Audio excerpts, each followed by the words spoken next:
Yes ప్రస్తుతం మనము ఒకసారి తొలి వెలుగు స్క్రీన్ నా బ్యాక్గ్రౌండ్లో కనిపిస్తుంది మీకు. ఒకసారి వర్షపు నీళ్లకు ఓయూకు సంబంధించినటువంటి ఎస్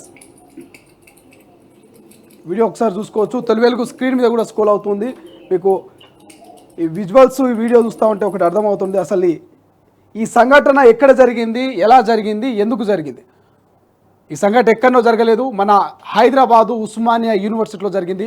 ఉస్మానియా యూనివర్సిటీలో ఉన్నటువంటి విద్యార్థుల హాస్టల్లో ఈ యొక్క పరిస్థితి. చిన్న వర్షానికి, ఉదయం కురిసిన చిన్న వర్షానికి హాస్టల్లో ఉన్నటువంటి విద్యార్థులంతా కూడా భయాందోళనకు గురవుతూ ఉన్నారు. ఎప్పుడు ఏం జరుగుతుందో అంటూ గజగజ వణికిపోతున్నటువంటి పరిస్థితి. గత 10 ఏళ్ల బీఆర్ఎస్ పరిపాలనలో ఎన్నో మార్లు మాజీ మంత్రులకు ముఖ్యమంత్రి, మాజీ ముఖ్యమంత్రి కేసీఆర్ కూడా విన్నపం చేస్తున్నటువంటి పరిస్థితి. అయినప్పటికీ ఎటువంటి చలనం లేకపోయింది గత ప్రభుత్వంలో. అధికారులు పట్టించుకున్న పరిస్థితి, వీసీలు స్పందించినటువంటి సిచ్యువేషను.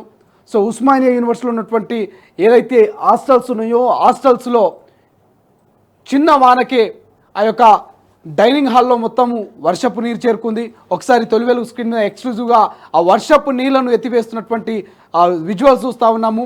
అక్కడ ఉన్నటువంటి విద్యార్థులు ఎవరైతే స్కాలర్స్ ఉన్నారో ఆ స్కాలర్స్ అంతా కూడా వర్షపు నీరుకి డైనింగ్ హాల్ అంతా హాస్టల్ గదిలోకి నీరు చేరడంతో ఆ నీటిని ఎత్తిపోస్తూ ఉన్నారు. పైనుంచి ఊడిపడుతున్న పెచ్చులను మనము విజువల్స్లో చూస్తూ ఉన్నాము.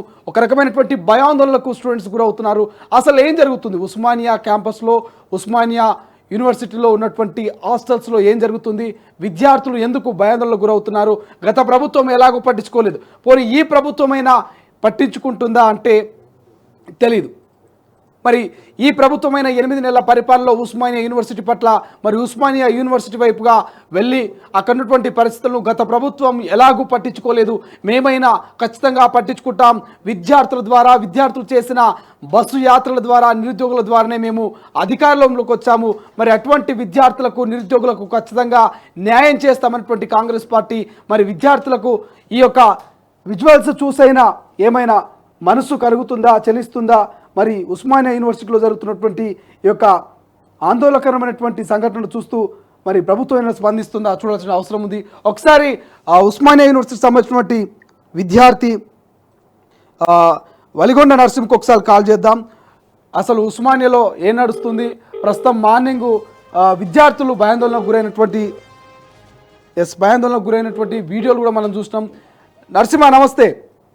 నమస్తే అన్న. సో ప్రస్తుతము ఉస్మానియా యూనివర్సిటీకి సంబంధించి అక్కడ ఉన్నటువంటి హాస్టల్స్లో చిన్న వర్షానికి పెచ్చులు ఊడిపడుతున్నటువంటి విజువల్స్, దాంతో ఒక లైవ్ వీడియో చేస్తూ ఉన్నాం. తొలి వెలుగు స్క్రీన్ మీద ఆ వీడియోస్ అన్ని కూడా ప్లే చేస్తూ ఉన్నాం. ప్రస్తుతం అక్కడ పరిస్థితి ఏంటి, ఎట్లా ఉంది అక్కడ? ముందుగా మీకు మా విద్యార్థి స్కాలర్ తరఫున, ఉస్మానియా యూనివర్సిటీ తరఫున మరియు తెలంగాణ వ్యాప్తంగా ఉన్న యూనివర్సిటీ తరఫున ప్రత్యేక ధన్యవాదాలు అన్న కార్యక్రమం తీసుకున్నందుకు. మేము స్వరాష్ట్ర పరిపాలనలో కేసీఆర్ గారు వచ్చినప్పటి నుంచి కూడా రిక్వెస్ట్ చేస్తానే ఉన్నాము. ఎక్కడేసిన గొంగల దాని విధంగా విద్యా వ్యవస్థను పూర్తిగా నిర్లక్ష్యం చేసి విధ్వంసం చేయడం జరిగింది. ప్రజెంట్ ఏమైతే చిన్న వాన వచ్చిన కురడం కానీ, పైకి పెచ్చులు పడడం కానీ, మొన్న గర్ల్స్ హాస్టల్ కూడా పైకి పడితే ఒక అమ్మాయికి తల పగిలింది. కేయూలో ఒక అమ్మాయికి అయితే తల 2 బద్దలు కావడం జరిగింది. అంటే ఇది మన ఊర్లలో గ్రామీణ ప్రాంతాల్లో ఒక గ్రామీణ అయితే ఎలా ఉంటారో, ఎప్పుడు కురుస్తుందా, ఎప్పుడు కూలిపోతుందా, పాత గోడ కూలుతాయి అన్న సందర్భంలో అతి ప్రతిష్టాత్మక ఉస్మానియా యూనివర్సిటీలో నాడు తెలంగాణ ఉద్యమానికి వెన్నుముక నిర్మితం ఎన్నో త్యాగాలు చేసిన యూనివర్సిటీలో కూడా దుస్థితుందంటే మీరు ఒకసారి ఆలోచించాలి. తెలంగాణ సమాజం మీరు కూడా ఆలోచించాలని కోరుకుంటున్నాం. ఓకే, అంటే గత ప్రభుత్వం ఎలాగూ పట్టించుకోలేకపోయింది 10 ఏళ్ల పాటు విద్యార్థి సమస్యలను, ఇక హాస్టల్ ఫెసిలిటీస్ కావచ్చు, ఉస్మానియా అభివృద్ధి కావచ్చు. మరి ఈ ప్రభుత్వంలోనైనా నమ్మకం ఉన్నదా? ఈ ప్రభుత్వాన్ని మీరు ఏమైనా డిమాండ్ చేస్తురా? మేము ఈ కాంగ్రెస్ ప్రజా ప్రభుత్వంలో గౌరవ ముఖ్యమంత్రి రేవంత్ రెడ్డి గారు మొదటి నుంచి కూడా విద్యార్థి పక్షపాతిగా ఉన్నాడు. నిరుద్యోగుల పక్షాన పోరాడాడు. యూనివర్సిటీల సమస్యలు కూడా తన ప్రతిపక్షం ఉన్నప్పుడు పోరాడాడు.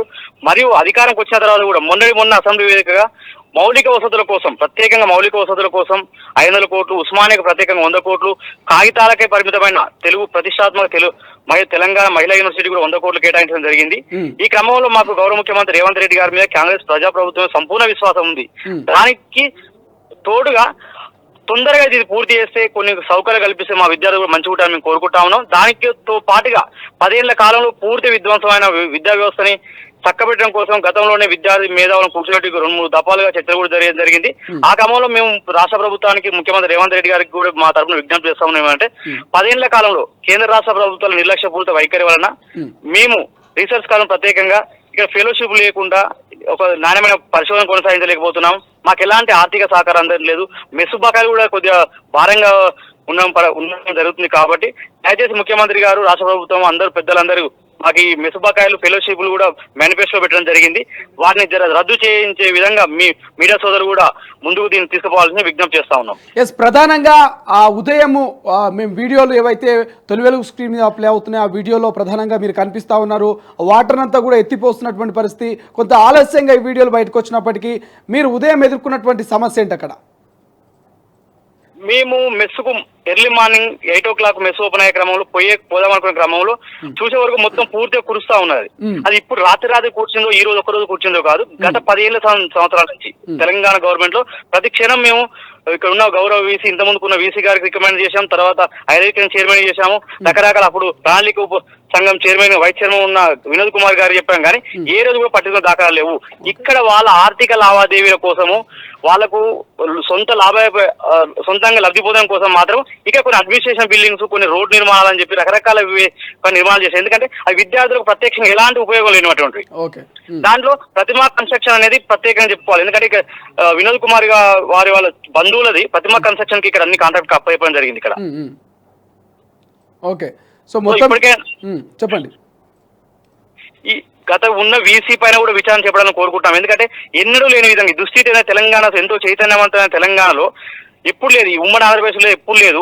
విజిలెన్స్ దాడులు, సిపిఐ దాడులు, అవినీతి ఆరోపణతో ఏసీబీ చిక్కిన వీసీలని ఈ గత ప్రభుత్వం చూసాము. ఇప్పటికైనా మాకు ముఖ్యమంత్రి రేవంత్ రెడ్డి గారికి మేము రాష్ట్ర ప్రభుత్వాన్ని విజ్ఞప్తి చేస్తున్నాం ఏంటంటే ఇప్పుడైనా ఒక నిబద్ధత కలిగిన వాళ్ళని, ఒక విద్యా వ్యవస్థ మీద ఒక ఫ్యాషన్ ఉండి సేవ చేసే దృక్పథం ఉన్న వాళ్ళని భవిష్యత్తు వీసీ నియమించాలి. వాళ్ళని కూడా త్వరలో వీసీలు నియమించబోతున్నారు. కాబట్టి ఈ అంశాల పరిగణ తీసుకొని కూడా విజ్ఞప్తి చేస్తా ఉన్నాం. నర్సింహులు ప్రస్తుతము ఇన్ఛార్జ్ గా ఉన్నటువంటి వీసీలకో లేకపోతే అక్కడ ఉన్నటువంటి మరి అధికారులకు ఎవరికైనా ఇన్ఫర్మేషన్ ఇటువంటి ప్రయత్నం చేసిరా మీరు ఈ యొక్క ఇష్యూ మీద? ఇన్ఛార్జి వీసీ గారు ప్రజెంట్ నాకు తెలిసి నాకున్న సమాచారం మేరకు ముఖ్యమంత్రి రేవంత్ రెడ్డి గారితో పాటు విదేశీ పర్యటన ఉండాలనుకుంటున్నాను. ఎందుకంటే సారు గారికి జిహెచ్ఎంసీ సంబంధించిన ఒక కమిషనర్ గా ఉన్నారు, రకరకాల హెచ్ఎండిఎస్ కమిషనర్ ఉన్నారు. వాళ్ళకు ఇది జస్ట్ ఇన్ఛార్జ్ మన పర్మనెంట్ సొల్యూషన్ తీసుకోవడం వీళ్ళ తోటి కాదు కదా, రీసెంట్ తీసుకోమని చెప్తున్నారు. వీళ్ళు చేయలేరు కదా ఏవి. 10 ఏళ్ల కాలంలో చేయలేదు, ఇప్పటికిప్పుడు అవుతుందని కాదు. కానీ మేము ప్రభుత్వం దృష్టికి తీసుకుంటే శాశ్వత పరిష్కారం చూపించాలి. విద్యార్థుల సాధ్యత ఎంతో చరిత్రాత్మక 100 ఏళ్ల చరిత్ర కలిగింది ఉస్మానియా యూనివర్సిటీ.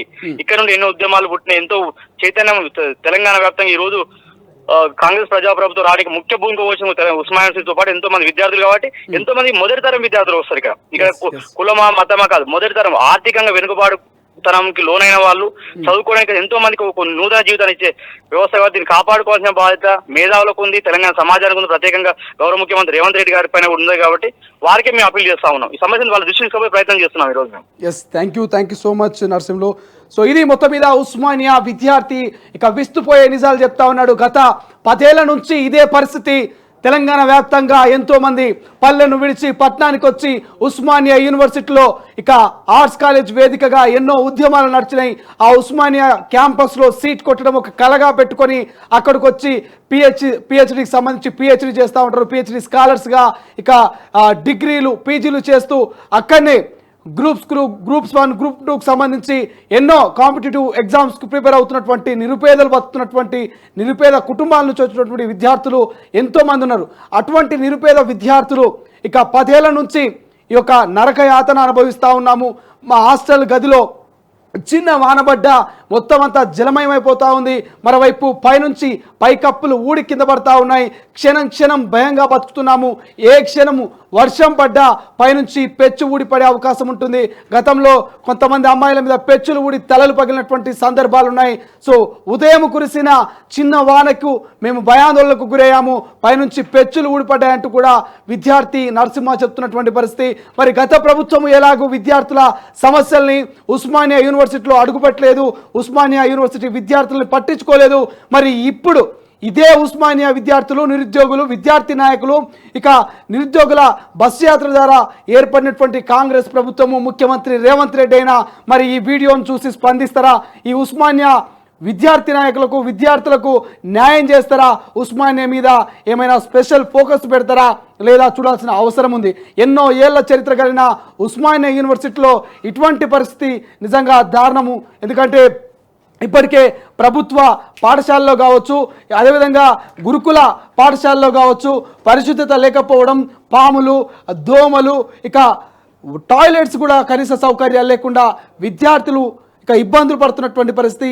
మరి తాజాగా ఈ యొక్క ఉస్మానియా యూనివర్సిటీకి సంబంధించి విద్యార్థులు పడుతున్నటువంటి బాధను మనకు కళ్ళకు కట్టినట్టుగా తొలి వెలుగు స్క్రీన్గా మనం చూస్తూ ఉన్నాము. ఒక్కసారిగా పెచ్చులు పుడుతూ ఉన్నాయి.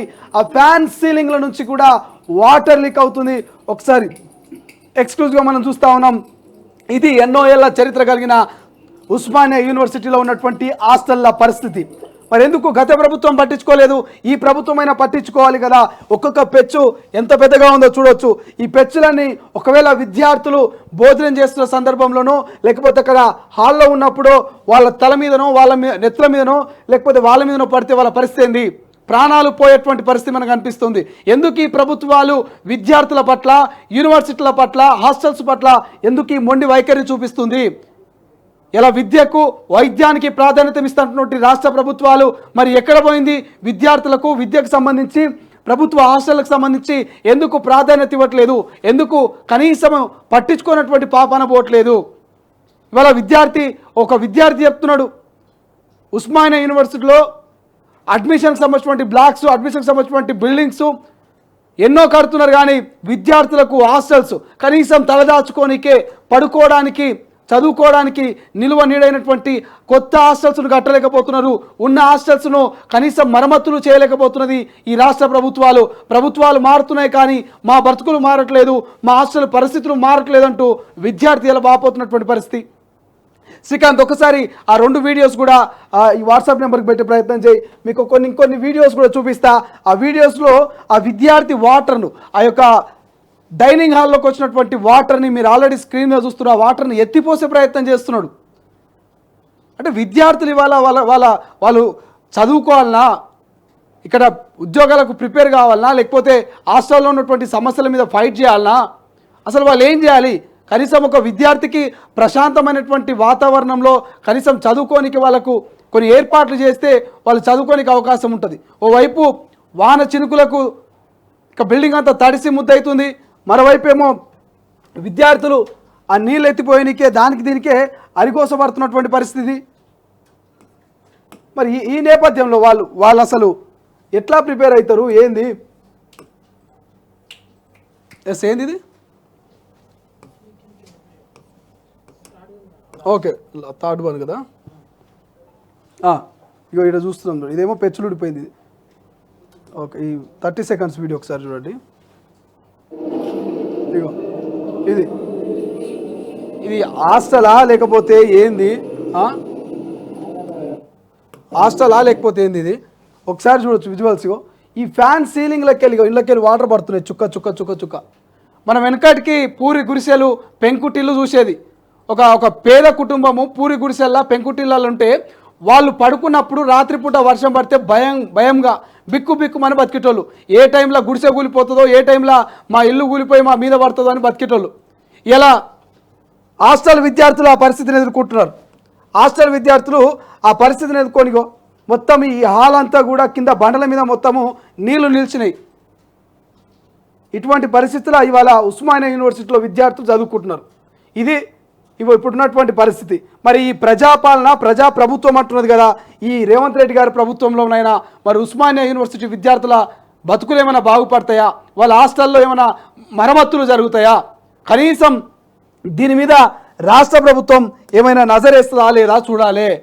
ఇవాళ కొత్త సమస్య కాదు ఇది. గత 10 ఏళ్ల నుంచి ఇదే సమస్యను ఎదుర్కొంటున్నారు. వర్షం వస్తే చాలు భయంగా బిక్కుగా విద్యార్థులు బతుకుతున్నారు. గతంలో ఎంతోమంది మీడియా వాళ్ళు పోయి కూడా ఇష్యూను రేజ్ చేసే ప్రయత్నం చేసిరు. 4 రోజుల ముచ్చట, 4 రోజులు మీడియాలో, సోషల్ మీడియాలో ప్రచారం, తర్వాత అధికారులు స్పందించకపోవడం, మళ్ళీ దాన్ని పట్టించుకోకపోవడం. ఇదే కథ ఏడేసిన గొంగడి ఆనే ఉంటున్నది. మరి ఇప్పటికైనా తొలి వెలుగు ఎక్స్క్లూజివ్గా మనకు ఆలస్యంగా కొంత ఈ వీడియోలు వచ్చినప్పటికీ ప్రజల్లోకి ప్రభుత్వం దృష్టికి తీసుకెళ్లే ప్రయత్నం చేస్తూ ఉన్నాం. ఇప్పటికైనా పాలకులు ఇక ప్రభుత్వంలో ఉన్నటువంటి అధికారులు ఇప్పటికైనా స్పందించాలి, కొంచెం మేలుకోవాలి, ఈ విద్యార్థులను పడుతున్నటువంటి ఇబ్బందులకు కొంత విముక్తి కల్పించాలి, దీనికి ఒక పర్మనెంట్ సొల్యూషన్ చూపించాలి. ఆ బాధ్యత మీ మీద ఉన్నది, ప్రభుత్వం మీద. ఎందుకంటే ప్రజలుగా వాళ్ళు ఓట్లేసి పాలకులుగా మిమ్మల్ని గెలిపించుకున్నారు కదా, మరి అటువంటి ప్రజలకు అటువంటి విద్యార్థులకు పాలకులుగా మీ బాధ్యత మీరు నెరవేర్చాలి. సో ఖచ్చితంగా తొలి వెలుగు ఇప్పుడు స్క్రీన్ మీద చూస్తున్నటువంటి ఈ ఇష్యూని కూడా టేకప్ చేసే అవకాశం ఉంది. భవిష్యత్తులో మళ్ళీ వర్షాలు పడితే ఇటువంటి సమస్య పునరావృతమైతే దీన్ని ఖచ్చితంగా పెద్ద ఎత్తున విద్యార్థుల పక్షాన మేము కొట్లాడతాం. ఖచ్చితంగా విద్యార్థులకు న్యాయం జరిగే వరకు కూడా మేము ఈ యొక్క ఇష్యూను ముందుకు తీసుకెళ్లేటువంటి అవకాశం మేము ప్రధానంగా టేకప్ చేసే పరిస్థితి మాకు కనిపిస్తూ ఉంది. కాబట్టి సో చూద్దాం ఇప్పటికైనా రాష్ట్ర ప్రభుత్వం స్పందిస్తుందా ఇష్యూ మీద. ఇప్పటికీ విద్యార్థులు రిక్వెస్ట్ చేస్తున్నారు, ఈ ప్రభుత్వంలోనైనా మాకు కొత్త బిల్డింగ్లు ఏర్పాటు చేయండి, ఈ ప్రభుత్వంలోనైనా మాకు కొంత కనీసం హాస్టళ్ళు మరమ్మతులు చేయండి, ఫుడ్ మెస్కి సంబంధించినటువంటి బకాయిలను చెల్లించండి, ఫుడ్లో కొంత నాణ్యత పెంచండి అంటూ వాళ్ళు డిమాండ్ చేస్తున్నారు. కాబట్టి మరి చూద్దాం ఈ కాంగ్రెస్ పరిపాలనలోనైనా ఇప్పటికే గురుకుల ప్రభుత్వ స్కూళ్ళలో కొంత పరిశుభ్రత లోపిస్తూ ఉంది. వాష్రూమ్స్ ఇతర పిచ్చి గడ్డి కావచ్చు, పాములు రావచ్చు, దోమలు రావచ్చు, విద్యార్థులకైతే అనేక రకాల ఇబ్బందులు ఎదుర్కొంటున్నారు. ఇప్పటికైనా రాష్ట్ర ప్రభుత్వము మేలుకొని ఈ విద్యార్థులకు ఏమైనా మేలు చేసే అవకాశం ఉందా లేదా చూడాల్సిన అవసరం ఉంది. ఒక్కసారి ఆ విద్యార్థి మాట్లాడినటువంటి మాటలు కూడా ప్లే చేద్దాం. ఉదయం ఆయన మెస్సుకు వెళ్ళినప్పుడు అక్కడ చూసినటువంటి పరిస్థితి కావచ్చు, అక్కడ ఆయన అనుభవించినటువంటి అనుభవాలని ఒకసారి తొలి వెలుగు స్క్రీన్ మీద ప్లే చేద్దాం. ఒకసారి ఆ మాటలను విందాం. 10 ఏళ్ల కేసీఆర్ కుటుంబ పాలనలో నిర్లక్ష్యానికి విధ్వంసానికి గురైనటువంటి తెలంగాణ వ్యాప్తంగా ఉన్న యూనివర్సిటీల పరిస్థితికి నిదర్శనమే నేడు ఉస్మానియా యూనివర్సిటీలో రీసెర్చ్ హాస్టల్ మెస్ వర్షానికి కురవడం జరుగుతుంది. గతంలో ఉన్న వీసీ రవీందర్ యాదవ్కు ఎన్నోసార్లు విద్యార్థులుగా స్కాలర్స్గా విజ్ఞవించుకోవడం జరిగింది. కానీ ఏనాడు కూడా స్పందించకుండా తనకు లాభాపేక్ష ధ్యేయంగా అడ్మినిస్ట్రేషన్ బిల్డింగు, రోడ్డు నిర్మాణం రకరకాల చేసుకోవడం జరిగింది. కావున ప్రజాపాలన రేవంత్ రెడ్డి గారు తక్షణమే వీటిపై చర్య తీసుకోవాల్సిందిగా విజ్ఞప్తి చేస్తా ఉన్నాం. 10 ఏళ్ల కేసీఆర్ కుటుంబ పాలనలో అసలైన తొలి వెలుగు. ఫాలో వాట్సాప్ @తొలి వెలుగు official.